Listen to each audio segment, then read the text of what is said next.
Hello, English learners. How are you? I once bought a grammar book, a thick one, very beautiful cover. I put it on my desk. I looked at it every day for 3 months. I never opened it once. Not one time. That is not studying. That is just decoration. It was a very expensive decoration, Alan. I do understand. I once watched a full YouTube playlist on Spanish, 8 hours of videos. Then I tried to order food in Spanish. The waiter looked at me like I was broken. So today we ask the big question. Why does learning feel so hard? And more importantly, can we make it feel good? Like, actually good? Yes, and the answer will surprise you. Because the problem is not you. The problem is the whole system. Stay with us. Hello, hello. Welcome back to English Shadowing Club. I am Sophie. And I am Allen, your friendly, slightly confused co-host. Today is a big one. Today we talk about learning itself, how to learn anything fast, easy, and without the pain that most of us feel every time we open a book. And this episode is for our B1 and B2 listeners. So the English is clear and natural, not too simple, not too hard, just right, like a good cup of tea. Also, we have a free PDF of this episode in the description. Every vocabulary word, every idea, every key sentence. You can download it right now. It is free. Zero money. Go get it. By the end of this episode, you will understand 8 big ideas about how the brain learns. And trust me, one of these ideas is going to change the way you think about yourself. Let us start. Okay, first question. Who here grew up being told, no pain, no gain? Every person in every school in the world, I think. Right. We all believe that learning must hurt. If it's easy, it doesn't count. If you suffer, you are working hard. If you enjoy it, something must be wrong. I remember my teacher in high school. She used to say, if studying feels fun, you're probably just playing. And that idea is a lie. A very common, very old lie. Scientists have a word for the thing that makes learning hard. They call it friction. Friction is like a wall between you and the thing you want to learn. And the secret to fast learning is this: reduce the friction. Think about it. When you learn something with a great teacher, a funny video, or a story you love, it feels easy. Your brain absorbs it fast. That is not cheating. That is smart design. One time I tried to learn coding from a big, heavy textbook. I fell asleep on page 4. Then my friend showed me the same thing using a small game on my phone.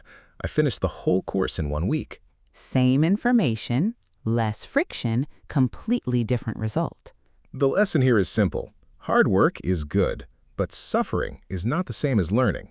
Find the path with less friction. Your brain will thank you. Alan, quick question. How many hours have you played video games in your life? That is a very personal question, Sophie. Just answer.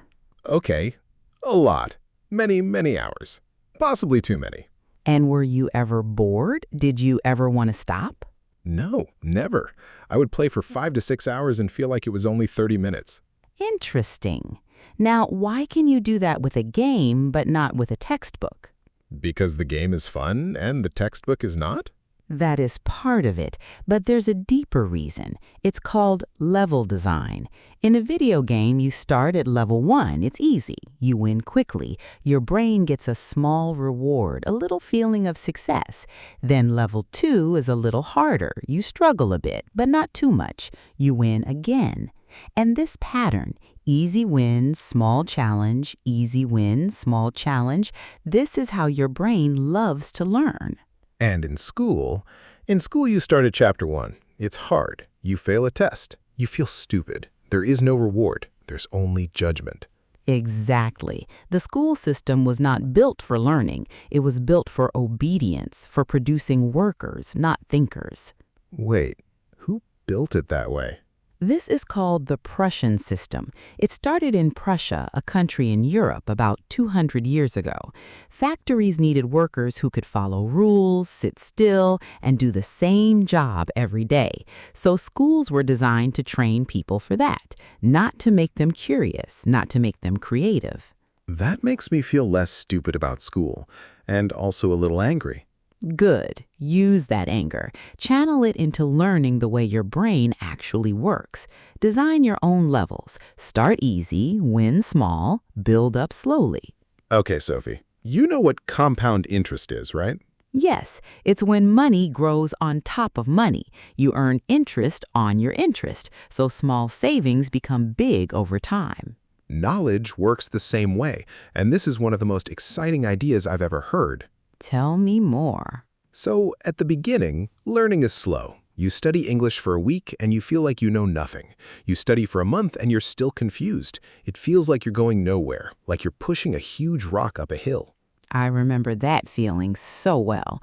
I started learning French 4 years ago. The first 6 months were awful. I couldn't hold a basic conversation. But then, something happens. After a certain point, a tipping point, the knowledge starts to build itself. Every new word connects to 10 words you already know. Every new grammar rule feels familiar. You stop translating in your head. The language just flows. And this is not magic. This is how the brain works. Neurons connect. Patterns form. New information finds a home because the home already exists. The problem is, most people stop right before the tipping point. They push the rock for 5 months and then they let go. 1 more month and it would have rolled down by itself.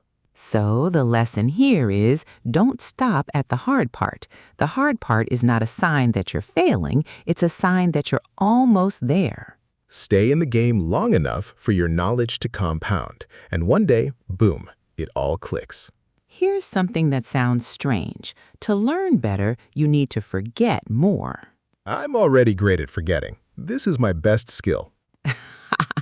But seriously, forgetting is not a failure. Forgetting is how the brain decides what's important. When you forget something and then remember it again, that act of remembering makes the memory stronger, much stronger. This is why testing yourself is more powerful than just reading. When you read your notes, you feel like you know the material. But when you close the book and try to remember, that struggle, that is where real learning happens.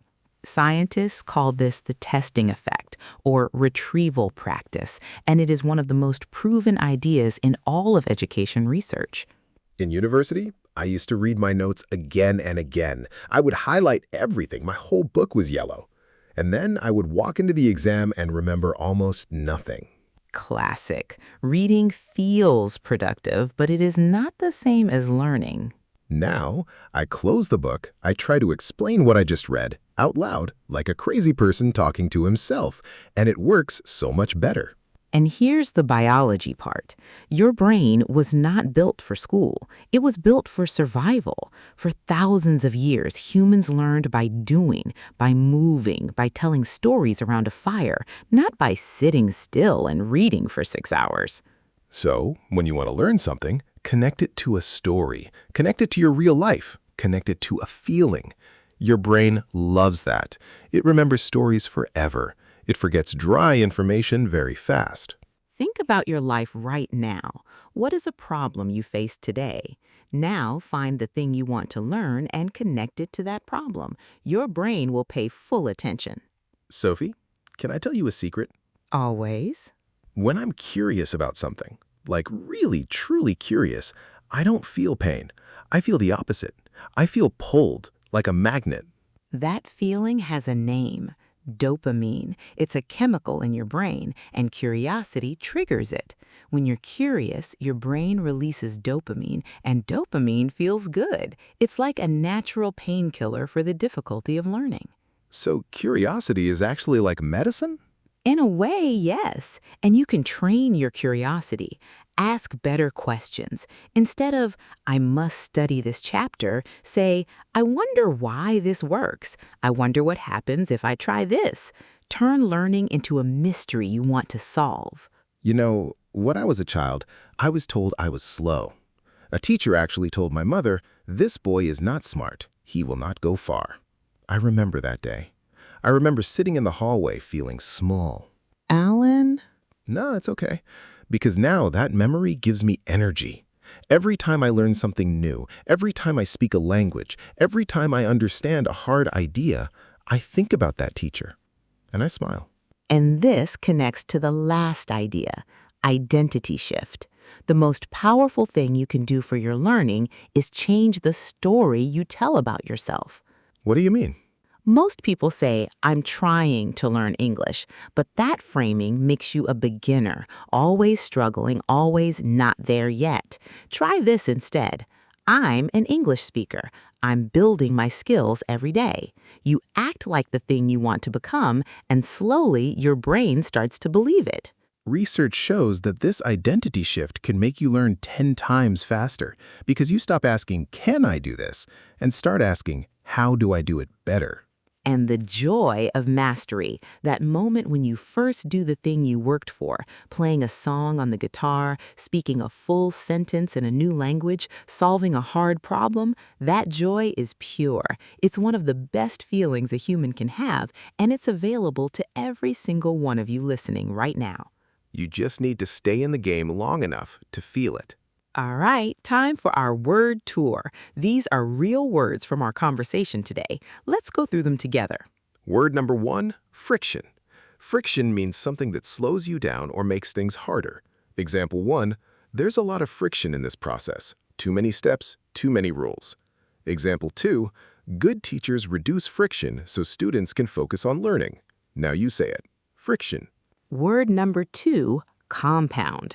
Compound means to grow on top of itself, to increase over time. Example 1, small habits compound into big changes over months and years. Example 2, knowledge compounds when you connect new ideas to old ones. Now you say it, compound. Word number 3, retrieval.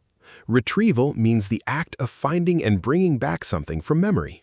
Example 1, retrieval practice is more powerful than rereading your notes. Example 2, every time you retrieve information, you make that memory stronger. Now you say it, retrieval.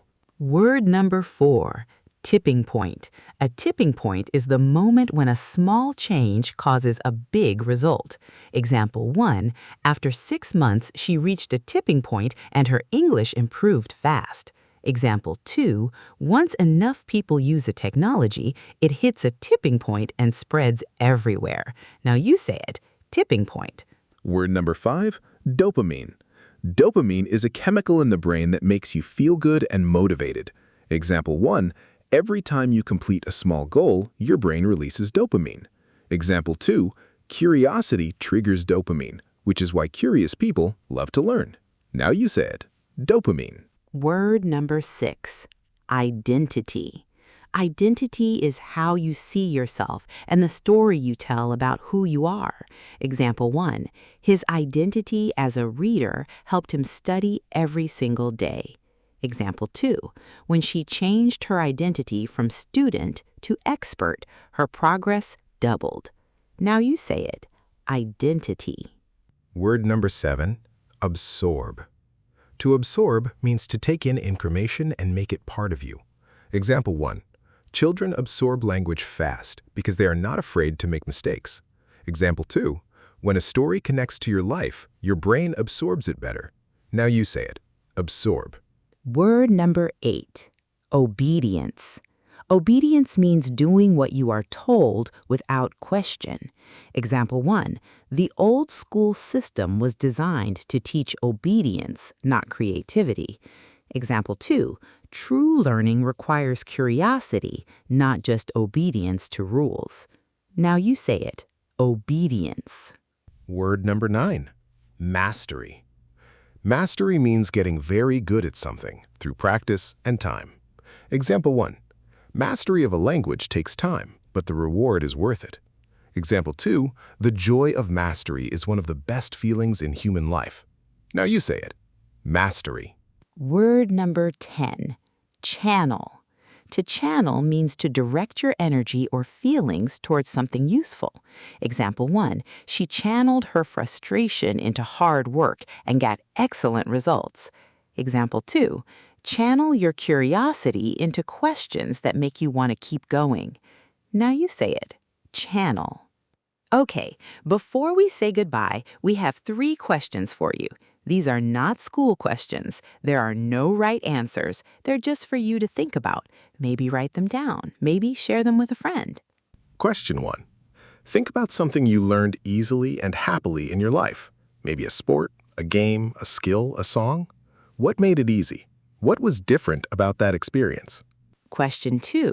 When did you last feel truly curious about something? What was it? And what stopped you from going deeper into it? Question 3. What is one thing you want to learn but have told yourself you cannot do? How would you feel about that thing if you said, I am becoming a person who knows this, instead of, I am trying to learn this? Take your time with these. They're important because the way you think about learning will change everything about how fast and how deep you grow. Well, that was a big one. It was. We talked about friction and how less friction means faster learning. We talked about level design, how to make learning feel like a game. We talked about compound knowledge and why you must not stop at the hard part. We talked about forgetting and why it is actually your friend. We talked about biology and how your brain loves stories more than facts. We talked about dopamine and curiosity, your natural learning medicine. And we talked about identity and the incredible power of seeing yourself as who you want to become. Honestly, Sophie, I feel smarter after this episode, and I was the one talking. That is the compound effect working in real time. And remember, do not forget the free PDF in the description below. It has everything from today, all the vocabulary, all the key ideas. Print it, save it, share it with a friend who needs this today.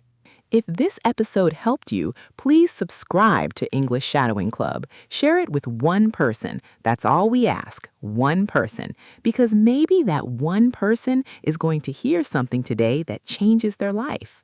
Thank you for spending this time with us. You chose to learn today. That's not small. That's a big deal. We see you. Until next time, keep your curiosity alive, reduce your friction, and remember, you are not learning English. You are an English speaker growing every single day. I'm Alan. I'm Sophie. And this is the English Shadowing Club. See you next time.